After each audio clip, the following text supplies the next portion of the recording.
মদিনার মসজিদে নববী শরীফে আল্লাহ নবী সাহাবা হুজুরদেরকে নিয়ে ফজরের নামাজ পড়ে ওয়াজ করছেন। ও ভাইজানেরা, আল্লাহ রাসূল বললেন, বাবারা, গতকাল রাতে আমি রাসূলুল্লাহ সাল্লাল্লাহু আলাইহি ওয়াসাল্লাম বাড়িতে ঘুমিয়েছিলাম। স্বপ্নের মধ্যে দেখতে লাগলাম আল্লাহ পাকের দুজনা বান্দা আমি রাসূলুল্লাহকে সাথে সাথে করে নিয়ে একটা নদীর পাড়ে নিয়ে গেলেন। ও ভাইজানেরা, আল্লাহ রাসূল বললেন, বাবারা, আমি নবীর পাক দেখতে লাগলাম নদীর পানিটা হলো মানুষের রক্তের মতো লাল। নদীর মধ্যখানে একটা মানুষ হাবুডুবু খায়। মানুষটা ডোবে আবার ওঠে, ডোবে আবার ওঠে, বড় কষ্টের ভিতরে আছে। আমি রাসূলুল্লাহ দেখতে লাগলাম মানুষটা বাঁচার জন্য আস্তে আস্তে নদীর একটা পাড়ে পৌঁছে গেল। যখনই মানুষটা পারে গেছে নদীর উপরে উঠে যাবে বলে এমন সময় দেখতে পেলাম ওই পানি থেকে একটা মানুষ বড় একটা পাথরের টুকরা নিয়ে ওই মানুষটার মুখে ছুঁড়ে মারলো। ওই মানুষটা পাথরের মার সহ্য করতে না পেরে আবার মানুষটা ভাসতে ভাসতে নদীর মধ্যখানে পৌঁছে গেল। আবার কিছু সময় যাবার পরে ওই মানুষটা আবার বাঁচার জন্য নদীর পাড়ে পৌঁছে গেল। পাড়ে থাকা মানুষটা আবার একটা বড় পাথর নিয়ে মানুষটার মুখে ছুঁড়ে মারলো। এইভাবে মানুষটা কষ্ট পায়, মানুষটা মুখে আঘাত পায়, মানুষটা নদীর মধ্যে হাবুডুবু খায়। আমি নবী সাথে থাকা দুটো মানুষকে জিজ্ঞাসা করেছিলাম, ওই মানুষটা কি এমন গুনাহ করেছে, তার এত আযাব কেন, কষ্ট কেন, ওরে এত আযাব কেন, বিপদ কেন? আমি নবী পাকের সাথে থাকা দুটো মানুষ আমি রাসূলুল্লাহকে শোনাতে লাগলেন, ইয়া রাসূলুল্লাহ, ইয়া হাবিবাল্লাহ, ওই যে মানুষটা নদীর মধ্যখানে দেখতে পান ওই মানুষটা হলো সুদখোর। আল্লাহর নবী বলেছেন, ইজা মাতাল ইনসানু ইনকাতা আনহু আমালুহু, মানুষ যখন মারা যাবে তার মরণের সাথে সাথে তার প্রত্যেকটা আমলের দরজাগুলো কি হবে? বন্ধ হয়ে যাবে। নামাজের দরজা বন্ধ, রোজার দরজা বন্ধ, হজ যাকাতের দরজা বন্ধ, জিকির ফিকিরের দরজা বন্ধ, সব বন্ধ হয়। আর কি হয়? কবরে যাবার পরে কত রমজান পাবো, কত শবে বারাত পাবো, কত রজব পাবো, কত মুহররম পাবো, কাজে আসবে না, বেকার, সে খাতা বন্ধ। যতদিন আমরা বেঁচে আছি দুনিয়ায় হায়াতে আমরা টিকে আছি, বেঁচে আছি, যে এই সমস্ত মাসগুলো পাইলে আর সেই সমস্ত মাসে যদি আমরা কিছু ইবাদত করতে চাই, কি গো, সওয়াব কামাতে পারবো না? পারবো না। ইচ্ছা মতো শেষ করে দিলে একটা মাস পার হয়ে গেল। আল্লাহ যদি হায়াতে রাখে তো আবার সামনের বছর, যদি আল্লাহ পাক এই বছরেই যদি আল্লাহ হায়াত শেষ করে দেন, হয়ে গেল, হয়ে গেল। সুস্থ আছেন মানে যে আপনারা অনেক হায়াত আছে, ব্যাপারটা কি এমন? সুস্থ মানুষ মরে না, তরতাজা মানুষ মরে না, জওয়ান ছেলে মরে না।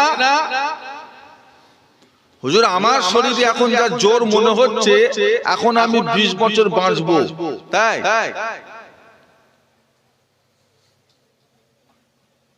সকালে দেখা হয়েছে, সন্ধ্যাবেলায় আবার দেখা হবে, কি তার কোনো গ্যারান্টি আছে? আপনি সুস্থ শরীরের গরম দেখাচ্ছেন যে আমি এখনো 20 বছর বাঁচবো। বড় আশা করে আল্লাহ পাক আপনাকে আমাকে দুনিয়ার বুকে পাঠিয়েছেন, একটা বড় নিয়ত করে পাঠিয়েছেন আল্লাহ পাক। দুনিয়ায় প্রত্যেকটা জিনিস এক একটা উদ্দেশ্য নিয়ে তৈরি হলো, তৈরি করা হলো। এই চশমাটা যে তৈরি করা হয়েছে, এই চশমাটা তৈরি করার পিছনে এর একটা উদ্দেশ্য আছে না না? আপনার পকেটে যে মোবাইল ফোনটা তৈরি করা হয়েছে, তার তৈরির পিছনে একটা উদ্দেশ্য আছে না না? এই যে মাইক্রোফোনটা তৈরি করা হয়েছে, এর পিছনেও একটা উদ্দেশ্য আছে না? দুনিয়ার সমস্ত জিনিস এক একটা উদ্দেশ্য নিয়ে তৈরি করা হলো, আর আল্লাহ আপনাকে আমাকে বিনা উদ্দেশ্যে তৈরি করে দিল। একটা উদ্দেশ্য আছে, পূরণ করবেন না? কবরে যাওয়ার পরে কবরে 200 বছর কাটাবে না 400-500 বছর কাটাবে, কিয়ামতের দিনে আল্লাহ একটাও বান্দাকে কবর সম্পর্কে কোনো প্রশ্ন করবেন না। 300 বছরে কি করেছি জমা দে, কবরে 200 বছরে কতবার সুবহানাল্লাহ বলেছি জমা দে, কবরের ভিতরে করাকাত তাহাজ্জুদ করেছি জমা দে। এই প্রশ্ন আল্লাহ কিয়ামতে একটা বান্দাকেও করবেন না। কবরের জিন্দেগির কোনো দাম নেই, কবরের জিন্দেগির কোনো মূল্য নেই। দুনিয়ার জিন্দেগির দাম আছে না? অনেক দাম, অনেক দাম। 60-70-80 বছর যদি আমরা সুন্দর করে পার করতে পারি, আল্লাহর ইবাদত বান্দিগি যদি করে যেতে পারি, আল্লাহ পাক তার জন্য আপনাকে আমাকে আমাদের সকলের জন্য আল্লাহ তিনি তেনার জয়ার জান্নাত জান্নাতুল ফিরদাউস আল্লাহ পাক রেখে দিয়েছেন। জোরে বলুন সুবহানাল্লাহ, তো মহব্বতে বলুন না সুবহানাল্লাহ। আল্লাহ নবী আমার আপনার নবী দয়ার নবী বলেন, কিয়ামতের ময়দানে মাহশরে আল্লাহ পাক প্রত্যেকটা বান্দা বান্দিকে আল্লাহ পাক 5টা করে আল্লাহ প্রশ্ন করবেন। ওই 5টা প্রশ্নের জবাব আমি আপনি যত সময় না পর্যন্ত দিতে পারবো, তত সময় পর্যন্ত আমি আপনি আল্লাহ পাকের সম্মুখ হইতে এক কদম আগে যেতে পারবো না। ও ভাইজানেরা, রব্বুল আলামিন আল্লাহ পাক ময়দানে মাহশরে কিয়ামতের দিন আল্লাহ প্রত্যেকটা বান্দাকে আল্লাহ পাক দাঁড় করাবে। ওরে আমার বান্দা, ওরে আমার বান্দি, আমি আল্লাহ পাক দুনিয়ার বুকে তোমার 70 বছর হায়াত দিয়েছিলাম, 80টা বছর হায়াত দিলাম, 100টা বছর হায়াত দিয়েছিলাম, রাতে আরামের ঘুম দিয়েছিলাম, দিনের আলো দিয়েছিলাম। আমি আল্লাহ পাক তোমার কামাই রুজির ব্যবস্থা করে দিয়েছিলাম। আমি আল্লাহ পাক তোমার রিজিকের দায়িত্ব নিয়েছিলাম। বলো বান্দা বলো, 80টা বছর তুমি কিভাবে কাটালে? 100টা বছর তুমি কিভাবে পার করে এসেছো বান্দা? 90টা 100টা বছর কেমন করে শেষ করেছো বান্দা? আমি আল্লাহর কাছে তুমি জবাব দাও। ও ভাইজানেরা, এই প্রশ্নের জবাব আমি আপনি যত সময় না পর্যন্ত আল্লাহ পাককে দিতে পারবো, আমি আপনি তত সময় পর্যন্ত আল্লাহ পাকের সম্মুখ হইতে পার পেতে পারবো না। আল্লাহ ধরবে, বল 80 বছর কিভাবে পার করলি বল, 100টা বছর কিভাবে শেষ করেছিস বল। আমি আল্লাহকে জবাব। আপনি মনে করতে পারেন আপনার কামাই রুজি আপনার দোকান থেকে আসে, আপনি মনে করতে পারেন আপনার কামাই রুজি জমি জায়গা থেকে আসে, আপনি মনে করতে পারেন আপনার কামাই রুজি আপনার অফিস থেকে আসে, আপনার কামাই রুজি কারোর কাছে কাপড়ের কাজ করে আসে, যে এটা মনে করতে পারে। তবে আপনার কামাই রুজি আপনার দোকান থেকে আসে না, আপনার কামাই রুজি আপনার জমি জায়গা থেকে আসে না, আপনার কামাই রুজি কোথা থেকে আসে? একটু বলেন, রিজিক কোথা থেকে আসে? আল্লাহ তো। আল্লাহ পাক কোরআন পাকের মধ্যে বললেন ওমা মিন দাব্বাতিন ফিল আরদি ইল্লা আলাল্লাহি রিজকুহা ওমা মিন দাব্বাতিন ফিল আরদি ইল্লা আলাল্লাহি রিজকুহা ও আমার বান্দা বান্দিরা আসমানের নিচে জমিনের উপরে যত মাখলুকাত রয়েছে প্রতিটা মাখলুকাতের রিজকের জিম্মাদার আমি আল্লাহ পাক স্বয়ং নিজে হয়েছি। জোরে বলুন, একটু জোরে বলুন না। কে রিজকের মালিক? কে? আপনি না। আপনার ছেলে রিজকের মালিক কে?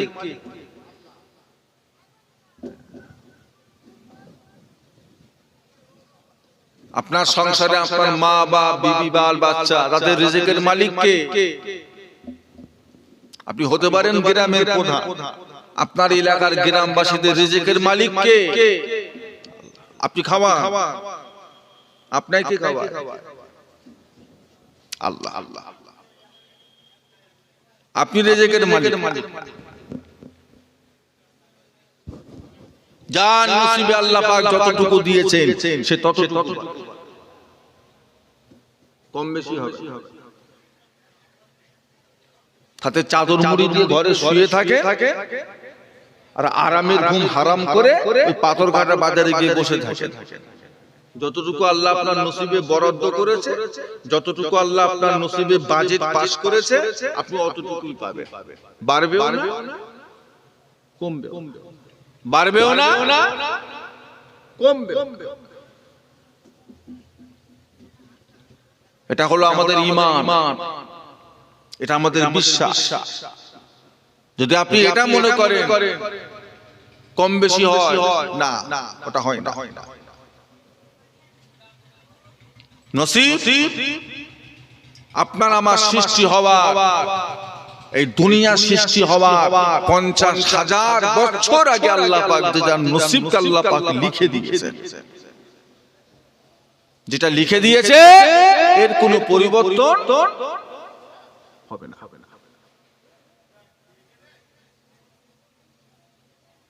কতগুলো মুসলমান লটারিতে টিকিট কাটে, লটারি কোটি কোটি টাকার মালিক, কোটি কোটি টাকার মালিক। উনি কিছু খাটবেন, উনি বেশি খাটবেন, উনি মাথার ঘাম পায়ে ফেলবেন, বেশি কষ্ট করবে, লটারি টিকিট কাটবে আর সকালবেলা ঘুম থেকে উঠে বাজারে গিয়ে খবর পাবে যে তুই 1 কোটি পেয়েছিস। সেই আশায় লটারি কেটে বসে আছে। লটারি কত গরিব মুসলমানদের বাড়ির লোকেরা, ছেলেরা মেয়েরা সুদের ব্যবসা করে। সুদ আল্লাহ রাসূল বলেছেন যে 1 টাকা সুদের ভক্ষণ করলো, সুদের 1 টাকা ভক্ষণ করা মানে হলো এত বড় গুনাহ, এত বড় অন্যায়, এত বড় অপরাধ, আল্লাহর কাছে কাজটা এত জঘন্য, এত ঘৃণা। 1 টাকা সুদের ভক্ষণ করা মানে হলো নিজের মায়ের সাথে জিনা করা, ব্যভিচারী করা। বলুন নাউজুবিল্লাহ। সকলে মিলে বলেন। মুসলমানদের বাড়ি বাড়ি ভরে গেল।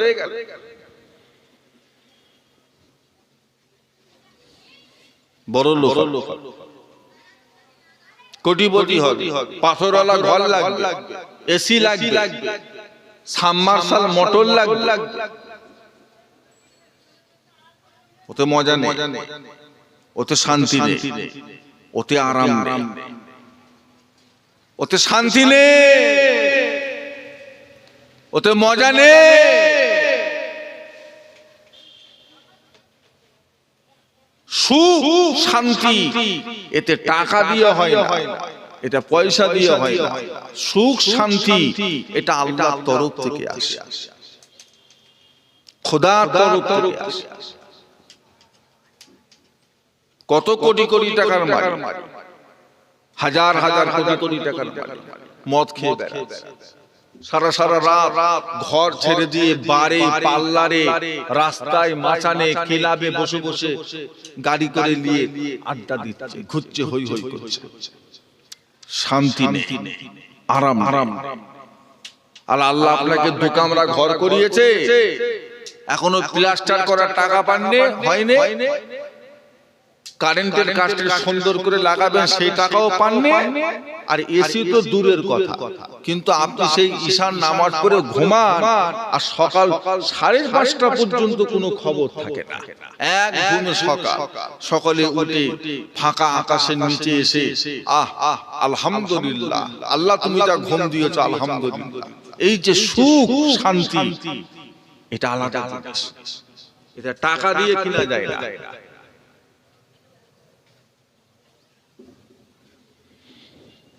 বন্ধন ব্যাংক, গ্রুপ লোন, মহিলা সমিতি, সুদের ব্যবসা, মানুষকে 2000-5000 টাকা ধার দিয়ে আবার সেই ধার টাকার সুদ নেওয়া, সুদ 10,000 টাকা ধার দিয়েছে আবার সুদ চাইছে, সুদ বলছে তুই সুদ নিবি, তুই আমার পাড়ার ছেলে সুদ নিবি, বলছে তোকে টাকাটা না দিয়ে যদি আমি ব্যাংকে রাখতাম, ব্যাংকও আমাকে সুদ দিত, কিছু দিত, তা তুই দিবি না, সুদ দে,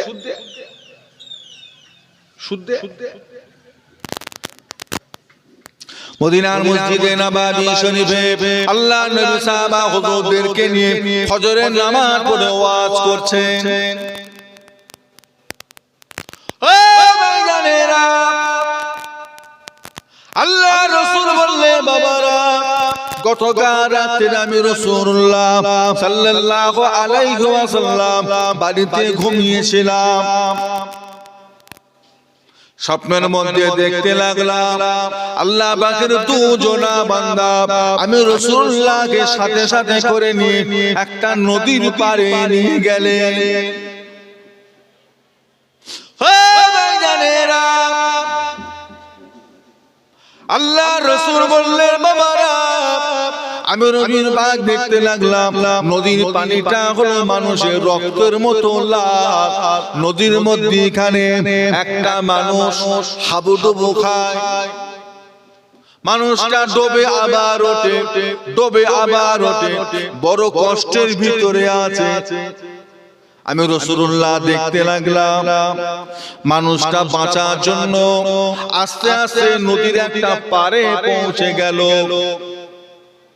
যখনই মানুষটা পারে গেছে, নদীর উপরে উঠে যাবে বলে এমন সময় দেখতে পেলাম ওই পারে থেকে একটা মানুষ বড় একটা পাথরের টুকরা নিয়ে ওই মানুষটার মুখে ছুঁড়ে মারলো। ওই মানুষটা পাথরের মার সহ্য করতে না পেরে আবার মানুষটা ভাসতে ভাসতে নদীর মধ্যখানে পৌঁছে গেল। আবার কিছু সময় যাবার পরে ওই মানুষটা আবার বাঁচার জন্য নদীর পাড়ে পৌঁছে গেল। পাড়ে থাকা মানুষটা আবার একটা বড় পাথর নিয়ে মানুষটার মুখে ছুঁড়ে মারলো। এইভাবে মানুষটা কষ্ট পায়, মানুষটা মুখে আঘাত পায়, মানুষটা নদীর মধ্যখানে হাবুডুবু খায়। আমি নবী সাথে থাকা দুটো মানুষকে জিজ্ঞাসা করেছিলাম, ওই মানুষটা কি এমন গুনাহ করেছে, তার এত আযাব কেন, কষ্ট কেন, ওর এত আযাব কেন, বিপদ কেন? আমি নবী পাকের সাথে থাকা দুটো মানুষ আমি রাসূলুল্লাহকে শোনাতে লাগলেন, ইয়া রাসূলুল্লাহ, ইয়া হাবিবাল্লাহ, ওই যে মানুষটা নদীর মধ্যখানে দেখতে পান, ওই মানুষটা হলো সুদখোর। ও সুদ খায়, ও সুদখোর। এটা হলো সুদখোরের আযাব। সুদ খায়।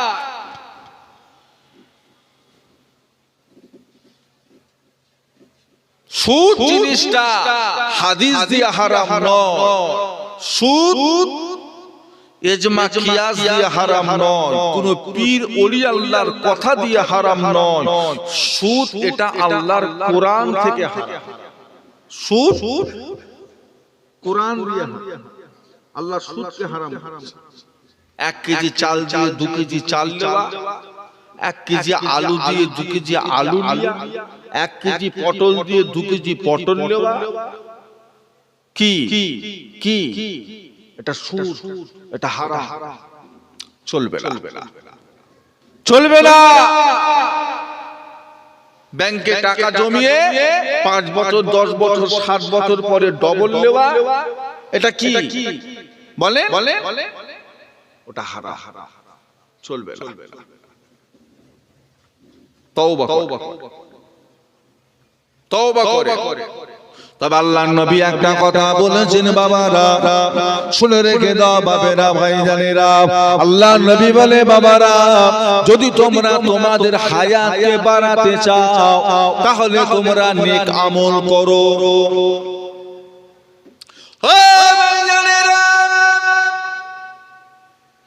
আল্লাহ রাসূল বলে, যদি তোমরা হায়াতকে বাড়াতে চাও তাহলে তোমরা নেক আমল করো। কেননা আল্লাহ বা বান্দার নেক আমলের কারণে বান্দার হায়াত আল্লাহ বাড়িয়ে দেন। বান্দার দুয়ার কারণে আল্লাহ পাক বান্দার তাকদীরকে আল্লাহ পরিবর্তন করে দেন। জোরে বলুন, জোরে বলুন। হায়াত যদি বাড়াতে চাও, হায়াত যদি চাও, যদি হায়াত বাড়াতে চাও, নেক আমল, নেক আমলের ওসিলায় আল্লাহ বান্দার হায়াতকে বাড়িয়ে দেয়। দেখেন বাপ হসপিটালে থাকে, ছেলে দান করে, নেক আমল করে। বাচ্চার শরীর অসুস্থ হলে মা মান্নতের নিয়তে রোজা রাখে। বাপের শরীর খারাপ হলে ছেলে মেয়েরা এতিম মিসকিনের কাছে দান করে, মাদ্রাসায় দান করে, গ্রামের এতিম মিসকিনদের কাছে সদকা দেয়, ছাগলের বাচ্চা কিনে জব করে সেই ছাগলের গোশতটা এতিম গরিবের বাড়ি বাড়ি পৌঁছে দেয়। আল্লাহ এই সদকার ওসিলা, এই দানের ওসিলা আল্লাহ তুমি আমার আব্বার হায়াতটাকে বাড়িয়ে দাও। আল্লাহ আমার আব্বার হায়াতে কিসমতে বরকত দাও। বাড়ি বাড়ি গিয়ে দোয়া চায়। কেন? না নেক আমলের কারণে আল্লাহ হায়াতকে বাড়িয়ে দেয়। আর তাকদীর দোয়ার কারণে আল্লাহ বান্দার তাকদীরকে আল্লাহ পরিবর্তন করে দেয়, খারাপকে আল্লাহ ভালো দিয়ে পরিবর্তন করে দেয়। জোরে বলবেন না? একটু মহব্বতে বলা যাবে না? তওবা করে, তওবা করে পবিত্র মাস, নেক মাস, আল্লাহ তওবা কবুল করবে। আল্লাহর কাছ থেকে দূরে সরে গেছে, ও বাবা গুনাহ করে করে করে করে আপনি আল্লাহর কাছে দূরে সরে গেছে, আল্লাহর কাছ থেকে অনেক দূরে সরে গেছে। আল্লাহর কাছে ফিরে আসা একটাই রাস্তা, সেটা হলো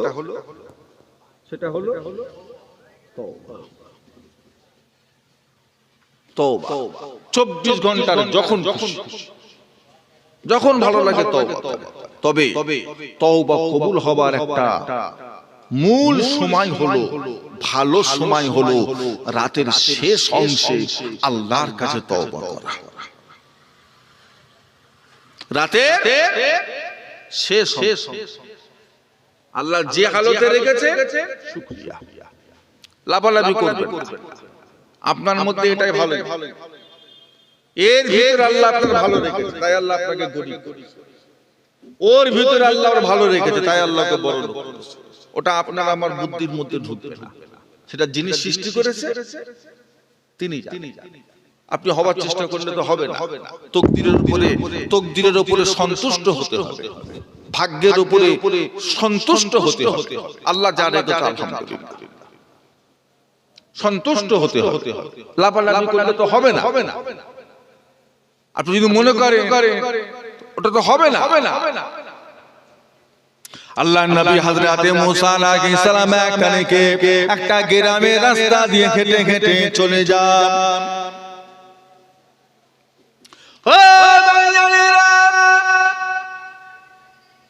কিছুটা যাওয়ার পরে আল্লাহর নবী নবী হযরত মুসা আলাইহিস সালাম দেখতে পেলেন একজনা মানুষ কোমর পর্যন্ত একটা বালুর মধ্যে গর্ত করে কোমর পর্যন্ত তার ভেতর ঢুকিয়ে রেখে দিয়ে মানুষটা বসে আছে। হযরত নবী মুসা আলাইহিস সালাম মানুষটার কাছে গিয়ে দাঁড়িয়ে গেলেন, বাবা এত গরম, এত রোদের তাপ, এত রোদের তাপে তুমি এই মরুভূমি বালুর উপরে তুমি কোমর পর্যন্ত মাটির মধ্যে ঢুকিয়ে রেখে দিয়েছো কেন বাবা, কি ব্যাপার? ওই মানুষটা বলে, আল্লাহর নবী মুসা, ও হযরত নবী মুসা আলাইহিস সালাম, আমি বড় গরীব মানুষ, আমি বড় অসহায় মানুষ, আমার ঘর নাই, বাড়ি নাই, দোর নাই।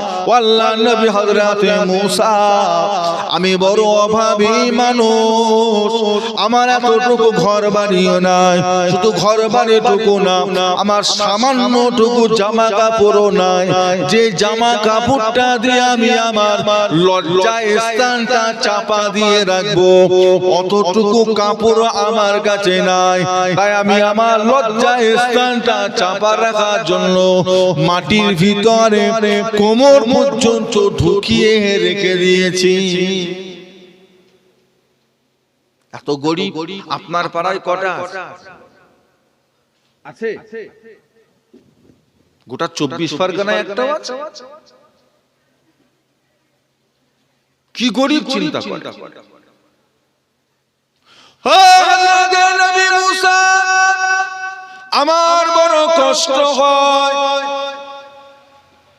কে কখন খাবার দেবে, কে কখন খেতে দেবে, তারপরে আমার খাওয়া হবে। আল্লাহর নবী হযরত মুসা আলাইহিস সালাম, আমি জানি আপনার সাথে আল্লাহ সরাসরি কথা হয়, আপনি আল্লাহ পাককে গিয়ে একটু বলুন, আল্লাহ যেন আমাকে কিছু মাল সম্পদ দেয়, টাকা পয়সা ধন দৌলত দেয়, যাতে আমি একটু সুখে শান্তিতে জীবন যাপন করতে পারি। আল্লাহ পাক যেন আমাকে সেই ব্যবস্থাটুকু করে দেন। এই দোয়াটা আপনি একটু আল্লাহ পাকের কাছে গিয়ে চান। আমি জানি আপনি আল্লাহর সাথে কথা বলেন, আপনি কালামুল্লাহ, আপনি তো কালিমুল্লাহ, মুসা কালিমুল্লাহ, মুসাকে আল্লাহ আল্লাহর কথা দান করেছিলেন। জোরে বলুন সুবহানাল্লাহ। ও হযরত নবী মুসা আলাইহিস সালাম, এটা আল্লাহকে গিয়ে বলেন, আল্লাহ যেন আমাকে একটু সুখ শান্তিতে রাখে। আপনার পাড়ার ভিতরে এত গরিব না থাকলেও আমার নবীর সাহাবাদের ভিতরে এইরকম গরিব ছিল না? ছিল না?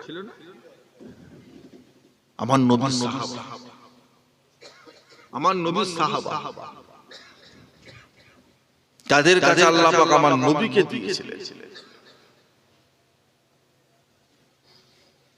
যে নবীর ওসিলায় আল্লাহ কুল কায়নাত সৃষ্টি করেছে, সেই নবীর সাহাবা ছিলেন এইরকম করে। ফজরের নামাজ পড়ে, দোয়াও করে না, জিকিরও করে না, মুনাজাতও করে না, ওয়াজও শোনে না। ফজরের নামাজ পড়ে আর পালায়, ফজরের নামাজ পড়ে আর পালায়। আল্লাহর নবী একদিন বললেন, কি ব্যাপার বলো তো, আমার এই সাহাবাটা নামাজ পড়ে আর পালায়, আমার এই সাহাবাকে এলে আমার সাথে একটু দেখা করতে বলতো। অন্য একটা সময় সাহাবা আল্লাহর নবীর কাছে হাজির হতেন। আল্লাহর নবী জিজ্ঞাসা করতেন, তালহা, ও তালহা, কি খবর? তুমি ফজরের নামাজ পড়ো আর পালাও, দেখা সাক্ষাৎ করো না, দোয়া মোনাজাত করো না, কি বাবা পালাচ্ছ? আমি নবী তোমার হক মেরেছি? আমি নবী তোমার কিছু কষ্ট দিয়েছি, ব্যথা দিয়েছি? তুমি নামাজ পড়ে পালাও কেন? দোয়া করো না? দোয়া বড় নিয়ামত, উম্মতের কাছে দোয়া বড় নিয়ামত, এটা খুব শক্তিশালী জিনিস, খুব পাওয়ারফুল জিনিস, যেই কাজটা কোনো কিছুর দ্বারা হয় না, সেই কাজটা আল্লাহ বান্দা দোয়ার উসিলায় আল্লাহ কবুল করে নেন। জোরে বলুন সুবহানাল্লাহ। দোয়া আল্লাহ যদি বলেও দেয় তোর দোয়া আমি আল্লাহ কবুল করব না, তা বলি কি আপনি দোয়া করা ছেড়ে দেবেন? আল্লাহ যদি কোনদিন বলেও দেয়,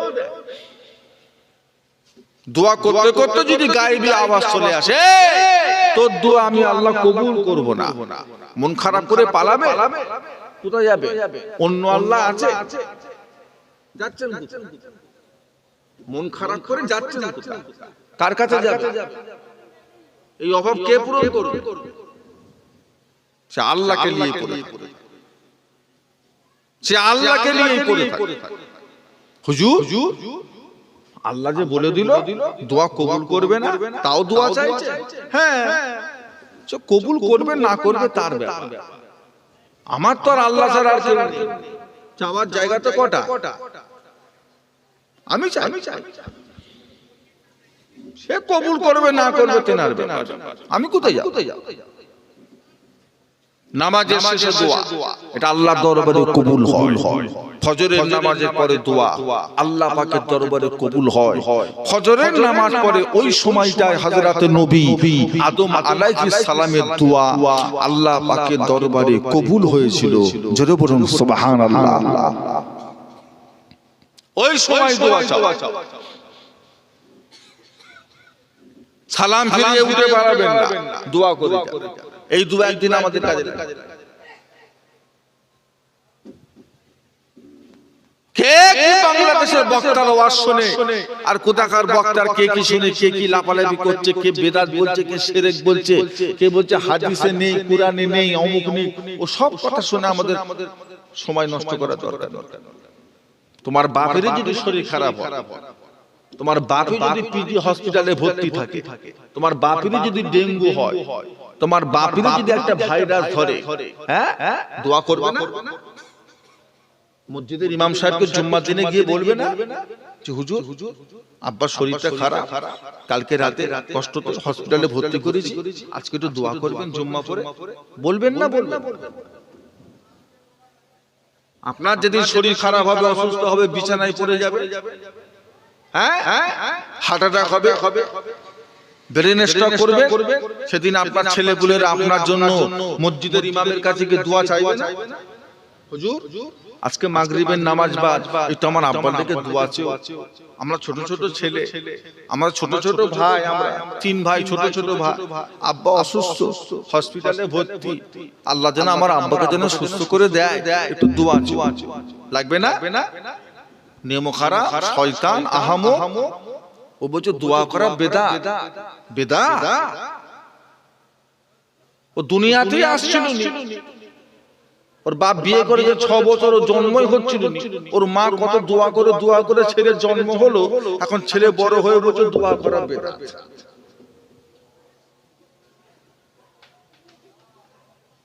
ছোটবেলায় বমি পায়খানা হয়ে মরে যাচ্ছিল, বমি পায়খানা করে তো ছেলে মরে যাচ্ছে, হদ্দম বমি পায়খানা হয়ে খাওয়াচ্ছে হয়ে, ডাক্তার বলতে সময় দিতে পারছে, কি হবে না হবে জানি, চেষ্টা করছি, আল্লাহর হাত, উপরওয়ালার হাত, বলতে পারছে, তারা তাদের ভাষায় বলছে উপরওয়ালার হাত। তোমার মা কত কেঁদেছে, কত দোয়া করেছে, তার নাকে, তার কানে, তার হাতের আঙ্গুল, আংটি, তার হাতের বালা, চুড়ি, মাদ্রাসা, মসজিদ আল্লাহর রাস্তায় দান করে দিয়েছে। আল্লাহ এই সব দানের উসিলায় আমার বাচ্চাটাকে তুমি সুস্থ করে দাও। সেই সব দোয়ার উসিলায়, নানি দাদির দোয়ার উসিলায়, মা বাবার দোয়ার উসিলায়, মামা চাচার দোয়ার উসিলায় ছেলে হায়াত পেল, আল্লাহ তার শরীরকে সুস্থ করলো। আর এখন সেই ছেলে বড় হয়ে ইউটিউব বক্তার অশুনে বলছে দোয়া করা বেদাত। মরে যাচ্ছে, ও মরে যাচ্ছে, এখন বলছে দোয়া করা বেদাত। ওসব কথা কান দেবেন না। আমরা দোয়া করি, আমরা দোয়া চাই, কার কাছে চাই? আল্লাহর কাছে। আমরা কবরবাসীর থেকে চাই, তাহলে আল্লাহর কাছে। সমস্যা অসুবিধা আল্লাহ আপনার উপর কুরবানি দিয়া ফরজ করেছে, কুরবানি দিয়েছেন। তা বলে কুরবানি যাতে কবুল হয় তার জন্য দোয়া চাওয়ার দরকার আছে না? মানে আপনি 1 লাখ টাকার কুরবানি দিয়েছেন মানে আল্লাহকে কবুল করতেই হবে। মানে দোয়া না চাইলেও আল্লাহ কবুল করে ফেলেছে যদি 1 লাখ টাকা দাম। তাই আপনি হজ করেছেন মানে আল্লাহকে কবুল করতেই হবে, নাকি হজ যাতে কবুল হয় তার জন্য দোয়া চাইতে হবে। আপনি 1 মাস রোজা রেখেছেন, 1 মাস খতম তারাবির নামাজ পড়েছেন, তার মানে আল্লাহকে কবুল করতেই হবে, নাকি আপনার রোজা যাতে কবুল হয়, আপনার তারাবি যাতে কবুল হয় তার জন্য আল্লাহর কাছে দোয়া চাওয়া দরকার আছে। আল্লাহ যেভাবে নামাজ পড়ার দরকার, যেভাবে রোজা রাখার দরকার ছিল, যেভাবে আল্লাহ তারাবি পড়ার দরকার করতে পারিনি খোদা গো, আল্লাহ তুমি আমার নামাজটাকে কবুল করে নাও, আমার রোজাটাকে কবুল করে নাও, আমার হজটাকে কবুল করে নাও, আল্লাহ আমার কুরবানিকে কবুল। দোয়া চাইতে হবে না? নাকি গ্রামের একটা গরিবের মেয়ের বিয়েতে 50,000 দিয়েছেন মানে আল্লাহ কবুল করে নিয়েছেন? ওই দান যাতে আল্লাহর পাকের কাছে কবুল হয়, দোয়া কে চাইবে? দোয়া কে চাইবে? আপনাকে চাইতে হবে। আপনি দিয়েছেন, আবার আপনাকে কেঁদে কেঁদে দোয়া করতে হবে, আল্লাহ আমার এই দানটা তুমি কবুল করে নাও। এই দানের উসিলায় আল্লাহ কিয়ামতে আমাকে নাজাতের ব্যবস্থা করে দিও। মাদ্রাসা মসজিদে মুসল্লিদের উযুখানা করে দিয়েছেন, একটা সাবমার্সেল কিনে দিয়েছেন, একটা গরম পানির মেশিন কিনে দিয়েছেন, মানে আর দোয়া লাগবে না। ওই দান যাতে কবুল হয় তার জন্য আবার দোয়া চাইতে হবে হবে। দোয়া যত বড়ই আপনি হয়ে যান না কেন, দোয়া আপনাকে চাইতে। শয়তানের মধ্যে শিরকেশি করবেন না। শয়তান সবার জন্য দোয়া চেয়েছে, নিজের জন্য ও মনে করে যে আমি এত বড় ইবাদত করি না ওয়ালা বান্দা, আমি কি আসে খারাপ শয়তানটা আমি হব? হয়তো আমার ছাত্র ফেরেশতাদের মধ্যে কেউ হবে। সবার জন্য শয়তান দোয়া চেয়েছে, নিজের জন্য দোয়া চায় না। সে ঘুরে ফিরে শয়তান হলো কি? ওই আজাজি লক্ষ লক্ষ বছর ইবাদত করে হয়ে গেল আল্লাহ পাকের কাছে মুরদাদ কাফির। হ্যাঁ, বেরিয়ে যা, তুই আমার জান্নাত থেকে দূর হয়ে যা। তুই হলি সেই ইবলিস। অহংকার, ফকর, রিয়া, তাকাব্বুরি। নামাজ পড়িছি আমার দোয়া কিসে? দোয়া চাই বান্দা। আল্লাহ আপনার মতো না। এলাকার কোন গরিব মানুষ সপ্তাহে 2 বার চাইতে এলে মাথা গরম হয়ে যায়। আরে এত কেন আসিস না? আর অন্য কোনো বাড়ি নেই, খালি ঘুরে ঘুরে আমার কাছে আসিস? আল্লাহ কি এমন নাকি সারাদিনে 3 বার হাত তুললে আল্লাহ রেগে যায়? আল্লাহর কাছে দোয়া চাও।